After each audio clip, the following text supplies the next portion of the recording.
Bienvenue dans Miss Flou, le podcast qui s'immerge dans les trajectoires de vie de ceux qui ne voient pas le monde comme tout le monde, mais qui le dessinent avec une force incroyable. Aujourd'hui, nous partons sur les traces d'un homme au parcours absolument hors du commun. Un grand espoir du football dont la vie a basculé à 25 ans, qui est monté sur les plus hauts sommets du cyclisme paralympique mondial, avant de réinventer son swing sur les greens de golf.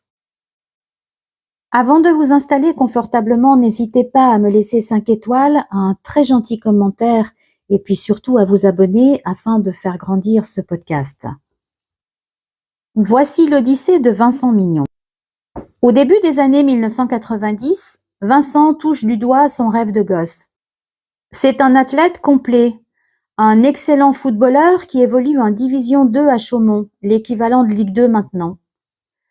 Sauf qu'à l'âge de 25 ans, sa trajectoire percute un mur invisible. Et oui, une simple opération de l'appendicite tourne au drame médical.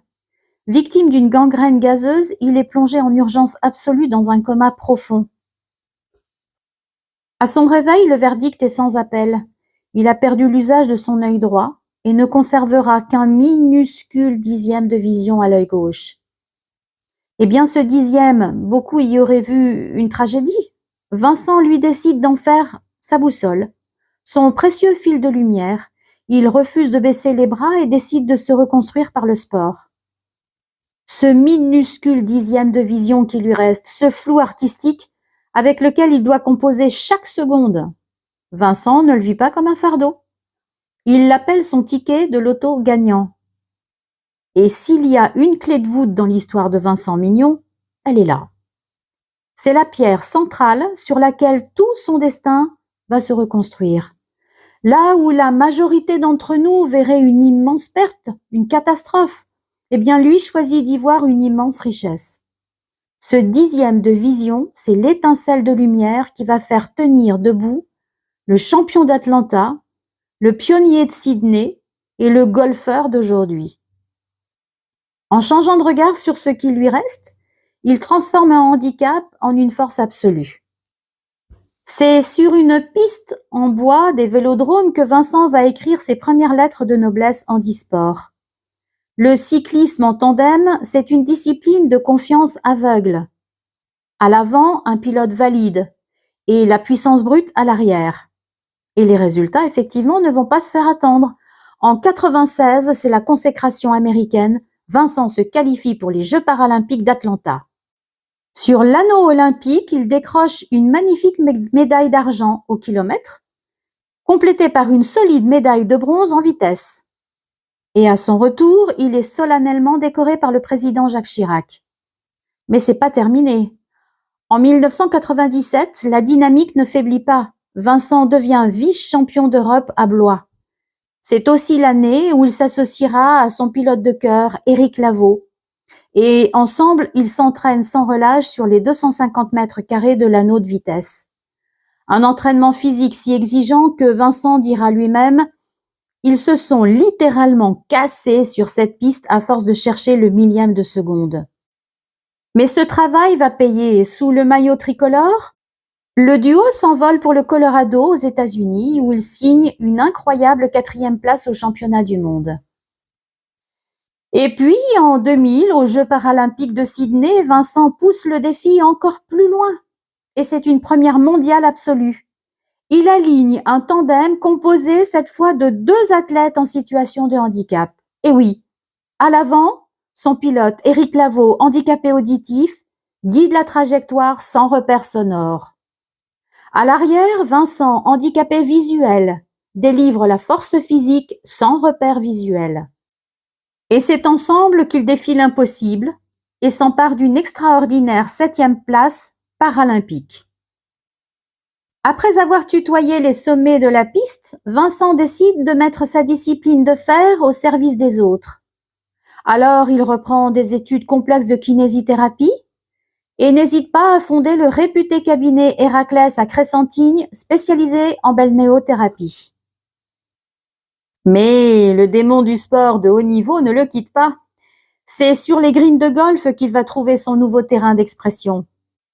Mais imaginez un instant comment jouer au golf quand on ne voit pas le drapeau, quand on ne sait pas comment la balle part, où est-ce qu'elle atterrit. Comment faire quand on est plongé dans le flou? Eh bien, Vincent compense la vue par une acuité sensorielle de chaque seconde.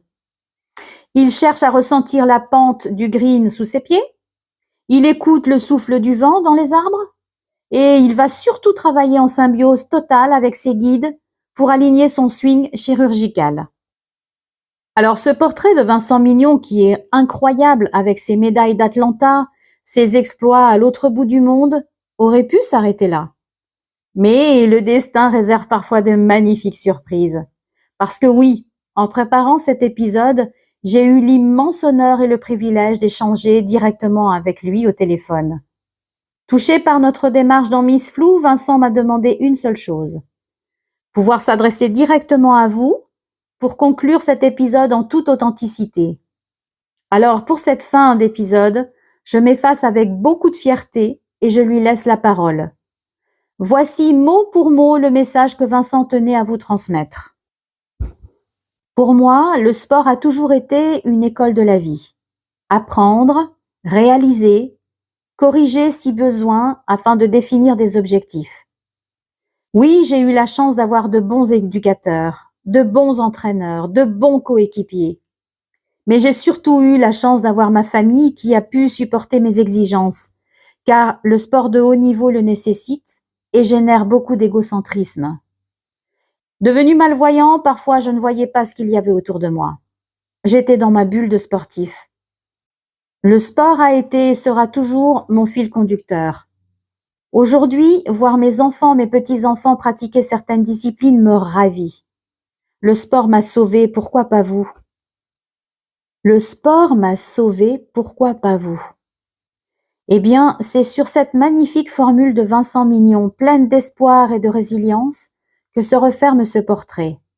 Un homme qui a aussi eu l'immense honneur d'allumer le chaudron de la flamme paralympique de Paris en 2024 dans l'Aube. Symbole de toute une vie de combat victorieux. Et vous? Qu'est-ce qui vous sauve? Quel est le moteur ou la passion qui vous aide à surmonter les moments flous de la vie? N'hésitez pas à répondre à notre sondage sur Spotify ou directement sur votre plateforme d'écoute. C'était Miss Flou, le podcast qui change votre regard.